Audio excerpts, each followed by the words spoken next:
Welcome to Castified. It feels like the world is truly shifting under our feet lately, doesn't it? If you're like me, you probably feel this low hum of tension, a sense that things are changing rapidly, but it's genuinely hard to grasp why or what's actually happening without some deeper insight. That feeling is incredibly common, and for good reason. The sheer volume of information coming at us daily can be overwhelming. It makes it difficult to discern patterns or, understand the underlying currents of global events. Absolutely. So our mission today on the deep dive is to try and cut through all that noise. We've pulled together a stack of sources, articles, cutting-edge research, our own notes, all focused on the current state of global conflict. We want to extract the most important nuggets of knowledge and maybe some surprising facts, leaving you feeling well-informed and clear-headed, not just swamped. Yeah, the goal isn't overwhelm, it's clarity. We'll be looking at how conflict itself has profoundly transformed the critical role information now plays. Yeah. And also that ever-present, frankly, terrifying shadow of nuclear risk. Okay, let's unpack this, because that intuitive feeling of growing tension, the statistics from our sources certainly seem to back it up. We've seen conflict zones increase by, a staggering 66% in just the last 3 years? 66%, that's huge. Get this, a December 2024 Atlantic Council survey. They talked to 400 global strategists. It painted a pretty stark picture. 65% expect China to invade Taiwan by force within 10 years.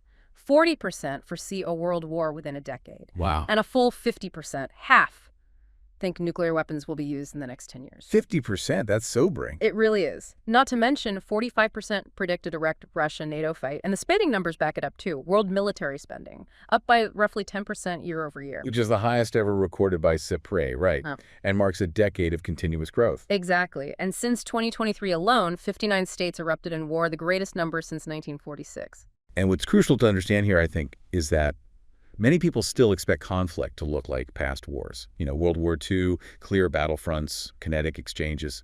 But the reality of modern warfare, it's fundamentally different now.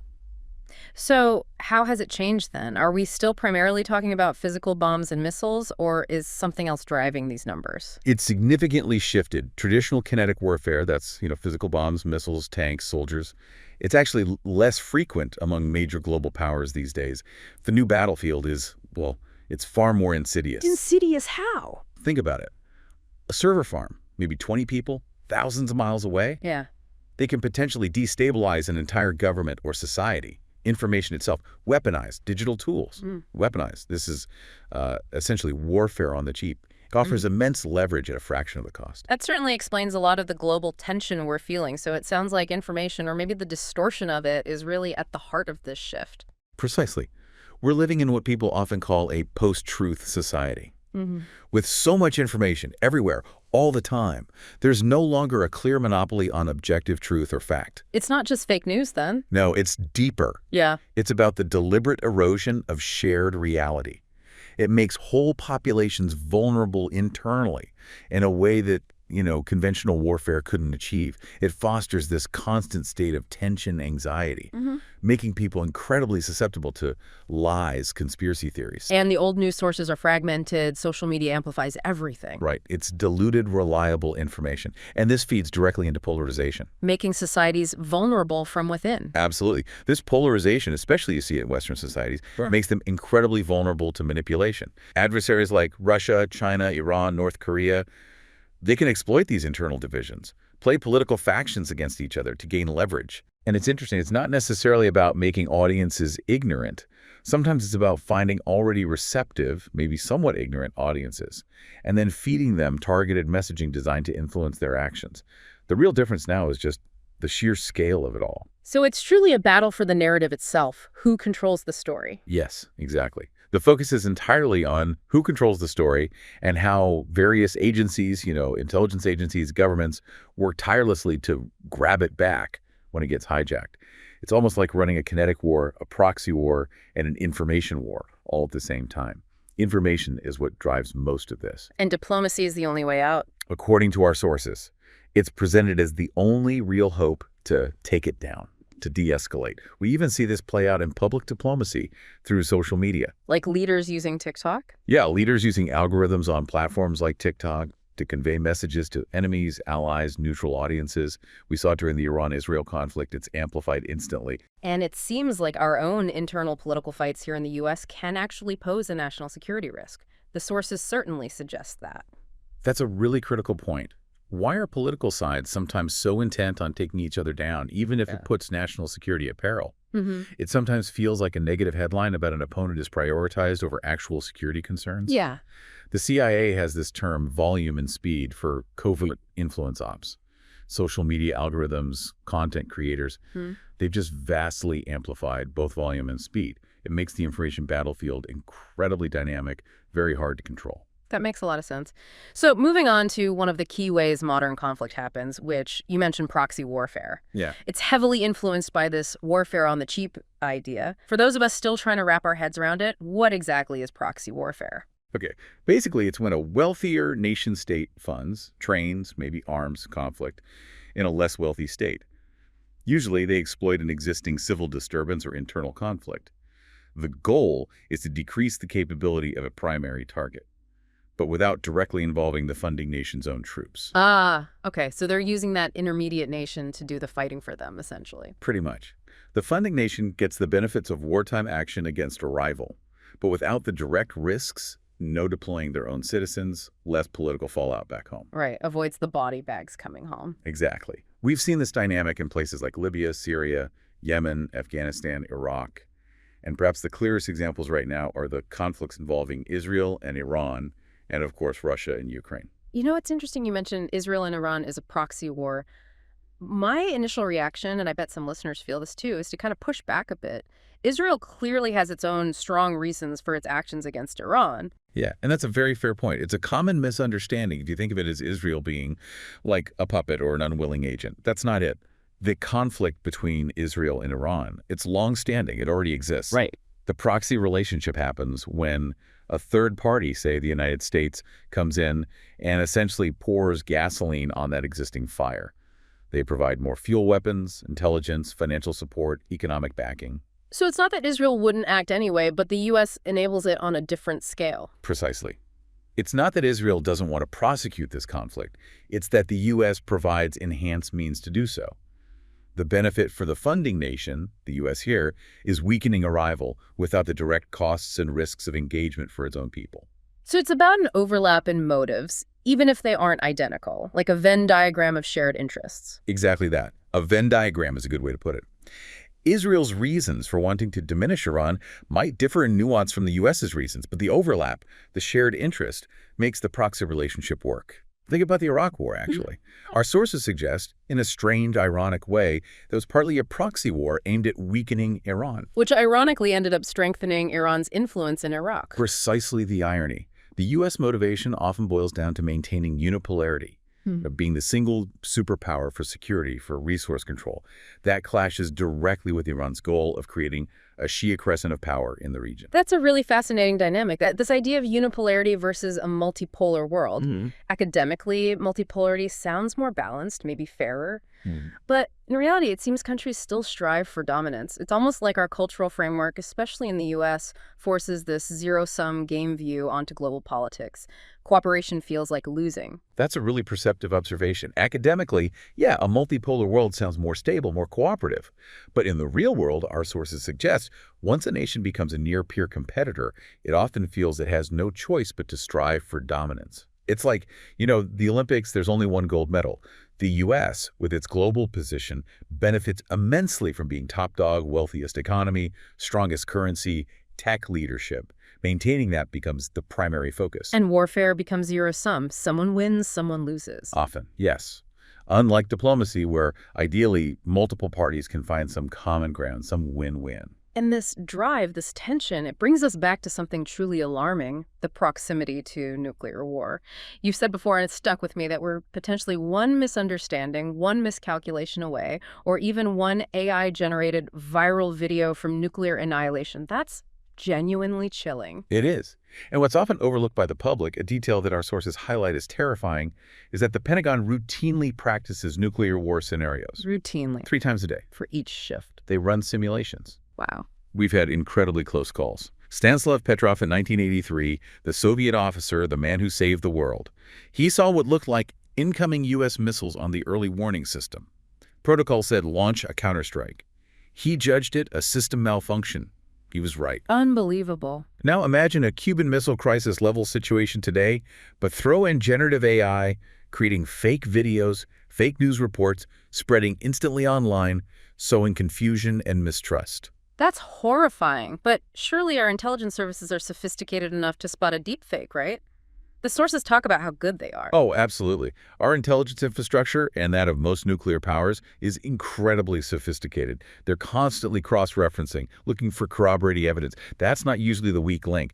The challenge, the real danger, often arises when chief executives, presidents, leaders unilaterally disagree with the intelligence assessments. They might marginalize their experts. Like a president dismissing their own intelligence director's findings. Exactly. We've seen instances discussed where, say, the Director of National Intelligence presents an assessment on Iran's nuclear capability, and the president just chooses to dismiss it, maybe because it doesn't fit their narrative or political goals. Human bias, what we call priors, those deeply held beliefs we bring to information heavily influence how intelligence gets interpreted. Leaders might double down on a false belief just to save face. Cognitive dissonance. Okay, so let's talk about Iran specifically.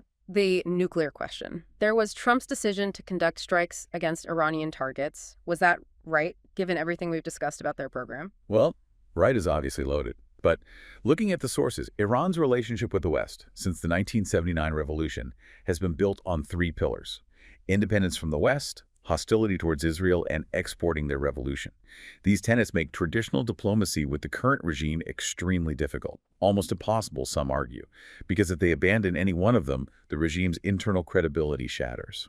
So diplomacy had run its course, in that view. For many analysts cited, yes, diplomacy seemed to have reached an impasse. And then you factor in Iran reaching nuclear threshold status. Threshold meaning? Meaning enriching uranium to 60%. That's way beyond what's needed for energy. It doesn't get them at 90%, which is weapons grade, but it gives them the material for a potential dirty bomb and puts them very close to a full bomb capability. Add Israel's heightened security concerns post-October 2023, the pressure to act from certain perspectives was immense. And the big fear is proliferation. If Iran gets a bomb, others will follow. That's a major concern raised. Why do countries pursue nukes? Look at North Korea. It's often described, maybe crudely, as a broken, backwards, poor, despicable regime. But it's untouched. Exactly, because it has nuclear weapons. That provides a powerful, if perverse, incentive for others. But Iran isn't North Korea. No, and that's a counterpoint in the sources too. Iran doesn't necessarily want to be North Korea. The Iranian people have different aspirations, a history of rebellion. The regime's actions might sow the seeds of its own downfall internally. But if Iran were to become nuclear capable, the immediate consequence, according to most analyses, would be nuclear proliferation among Sunni states. Saudi Arabia has explicitly said they'll get nukes if Iran does. That leads to a much, much more dangerous Middle East and world. So when we talk about the probability of nuclear war, that 50% number from the survey, are we talking big ICBMs, city-destroying bombs, or something else? Our research suggests, based on expert assessments, maybe a 30% chance we'll see a nuclear detonation in our lifetime. Not necessarily the full-scale ICBM exchange, though that risk always hangs there. It's perhaps more likely to be a dirty bomb using that 60% enriched uranium, not a sophisticated weapon, but designed to spread radiation and panic. Or tactical nukes. Small, more contained explosions, maybe 50 pounds yield, potentially delivered unconventionally, like in a car trunk or via drone. Is that really plausible? I thought the idea was escalation is unavoidable. There's a huge strategic debate there. Some experts argue the U.S., for example, doesn't really invest heavily in tactical nukes anymore because the belief is any nuclear use inevitably escalates to strategic weapons. They see it as a cliff, not a slippery slope. But others disagree. Yes.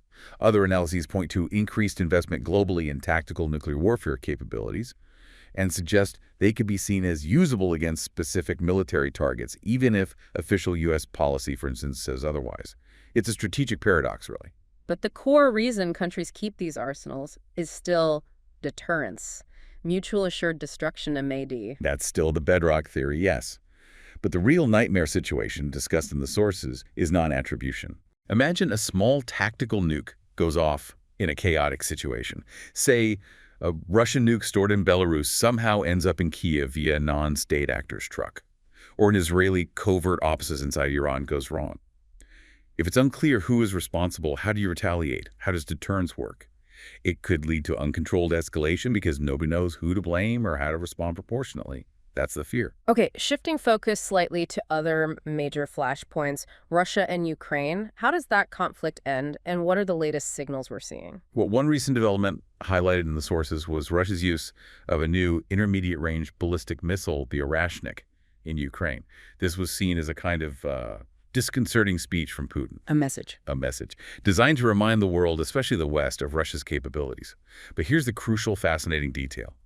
Russia actually notified their U.S. counterparts through the NER, the National Nuclear Risk Reduction Center, 30 minutes before the launch. They told the U.S. Yes, told them specifically that this missile carried no nuclear warhead. It was a very dangerous game of nuclear chicken, pushing boundaries, showing capability, but pulling back just enough to avoid triggering a massive response. Wow, okay. And then there's China and Taiwan. So much tension, constant talk of invasion. Is that the main worry, a direct military assault? It's a worry, of course, but our sources suggest China doesn't necessarily need a full-scale kinetic invasion like Normandy. They have other options to destabilize Taiwan: economically blockading shipping routes, digitally jamming GPS, cyber attacks. They could launch swarms of drones. Control resources. Absolutely. Controlling critical rare earth minerals, which are vital for batteries, microchips, that hits Western supply chains hard. They could also pursue an administrative approach, more like what happened in Hong Kong, combined with political meddling inside Taiwan's parliament. So again, a different kind of warfare. Less about tanks, more economic and political leverage. Exactly. And what's really interesting and concerning for the West is this growing Eastern Bloc collaboration. You see China, Russia, North Korea, Iran. It's not based on some shared ideology like the old Cold War. It's pragmatic. It's based on opposition to the West and U.S. influence. And how does the West respond? Can it? That's the billion-dollar question. U.S. strategic reserves, things like THAAD missile interceptors, are depleted. Many went to Israel recently. There's war fatigue among the public in the U.S. and Europe. European allies, like France, have openly expressed reluctance about getting dragged into a conflict if China moves on Taiwan. So Taiwan looks vulnerable. Very vulnerable, despite U.S. promises to protect it. U.S. influence isn't what it once was, and you have the unpredictability factor of U.S. politics. A trade war or a major supply chain crisis could easily be the trigger for something much bigger. Given this rapid change, this evolution of conflict, is the world just becoming complacent? It sometimes feels like people are watching it all unfold, almost like entertainment. You mentioned a NASCAR race earlier. That observation, unfortunately, feels remarkably accurate sometimes. People get focused on the scores, the body counts, the flashy new weapons, detached from the actual human horror. And this complacency, or maybe a related issue, extends to leaders, too. Particularly, the sources note, male leaders sometimes suffer from cognitive dissonance. Meaning they can't admit they're wrong. Yeah, an unwillingness to admit error. Instead, they double down on their positions, their decisions, even when evidence suggests otherwise. And that doubling down often leads to more aggressive actions, not de-escalation. It paints a pretty bleak picture, doesn't it? This global angst, the leadership issues. It really makes you wonder if there's anything an individual can do. How do you navigate this or push back? Well, individual action often has to start with knowledge, understanding what's actually happening. That's kind of the point of this deep dive, right? Right. Beyond that, media literacy is crucial. Teach yourself, teach your kids how to differentiate real information from misinformation. Understand rhetoric, how people try to manipulate you with appeals to emotion or false authority. One source even suggested teaching kids how to create bad content like deepfakes or propaganda, not to be malicious, but so they intrinsically understand how it works when it's used on them. That's an interesting approach. And connecting this to the bigger picture, there's still hope in diplomacy, in what you might even call basic neighborly love on a global scale. Third parties, the Vatican, the UN, other mediators, they play a vital role just keeping communication channels open. It sounds simple, but it's critical. Remember Reagan and Gorbachev, their famous statement, "A nuclear war cannot be won and must never be fought." That came about partly because of diplomacy, but also because a shared narrative, influenced even by a TV movie called The Day After, shifted perceptions. Narrative matters. And you mentioned deepfakes. The real-world impact is already here, isn't it? People losing money to deepfake ads, trust in online information eroding. Absolutely. This digital warfare isn't some future threat. It's impacting people's finances and their fundamental trust in what they see online right now, every day. Which raises that crucial question again. What is the greatest existential threat? Our sources consistently point back to us, ourselves and the weapons we've created, more so than AI taking over or asteroids or climate change, even though that's huge too. The human factor. The human factor. What happens after a nuclear exchange? One view isn't just nuclear winter and extinction, but maybe a world of fragmented societies, warlords, no global order, equally terrifying in its own way. This has been, well, a truly comprehensive deep dive. We've covered so much ground: the changing face of war, information as a weapon, the nuclear shadow, Ukraine, Taiwan. It's incredibly complex, obviously, but hopefully for you listening, gaining this understanding, seeing the different facets, feels like a powerful tool, a tool against that feeling of helplessness or just being overwhelmed by noise. It really reinforces why staying curious, thinking critically is so important. Absolutely. Stay curious. Keep asking questions. Please, don't become complacent. There's a stark reality. Sure. If you don't actively engage in making decisions about what will happen to you, to society, then others will make those decisions for you, and you probably won't like the outcome. That's a powerful thought to leave you with. It really is a complicated balance, isn't it? Trying to maintain that curiosity when the information is so overwhelming, filtering it responsibly, and maybe, just maybe, finding some refuge in basic human connection amidst all this global angst. Thank you so much for joining us on this deep dive.